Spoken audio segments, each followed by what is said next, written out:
महाराजा restaurant के अंदर बंब धमाका होया चौधरी। इस खबर की तुहानू थोड़ी जी तफसील दसने ये रेस्टोरेंट जोड़ा जर्मनी के शहर है आखन के अंदर है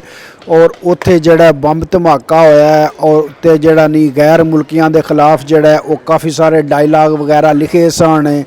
ते उस तो बाद जोड़ा काफ़ी मतलब जोड़े शहर वाले सारे ने उन्होंने भी बड़ा अफसोस किया है और जोड़ा उतों का मेयर सी ना लड़की वो भी आई है और उस भी कहा कि साडे शहर उत्ते तप है अगर गैर मुल्कियों के खिलाफ इस तरह का काम होया है। लेकिन बाद में जोड़ा वो चौधरी फुल ही पुट्ठा साइकिल चल गया मतलब कि शुरू में ही तो जोड़ा वो मेयर वगैरह भी और बंदे भी जोड़े उत्थों के रहायशी सन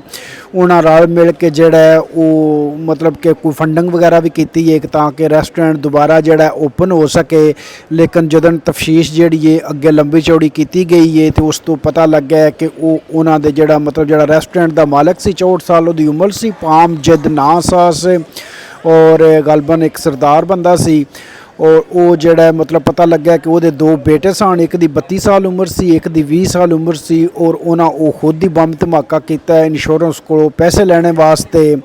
तो वो जितनी पहले हमदर्दी सी वो सारी जी है फिर नफरत में बदल गई है। इन्हें जड़ा नहीं कि गैर मुल्कियां पुट्ठा साइकिल चलाया है वो पुलिस वाले जोड़ा उनके बेटे जोड़े दो वो गिरफ्तार कर लिया ने अगे मजीद जी है वो तफशीश जारी है। बहरहाल जड़ा नहीं हुण तक जड़ा मतलब सारे पुलिस वाले सबूत लभे नहीं उन्होंने सारिਆਂ तो यही पता लगा है कि ये ना खुद ही कराया है और पुत्र उन्होंने दो जड़े ने वो भी गिरफ्तार कर लए ने तो शुरू में लेकिन फंडिंग भी की सी उन्हें मेयर भी आया सी तो बड़ी चौखी सारी हमदर्दी भी विखा रहे सन और सारा शहर जोड़ा वो मीडिया उत्ते की मीडिया वाले की तो दूजे चौथे की सारे चौधरी बड़ा अफसोस से चौका सारा ये बड़ी ज्यादती हुई है अगर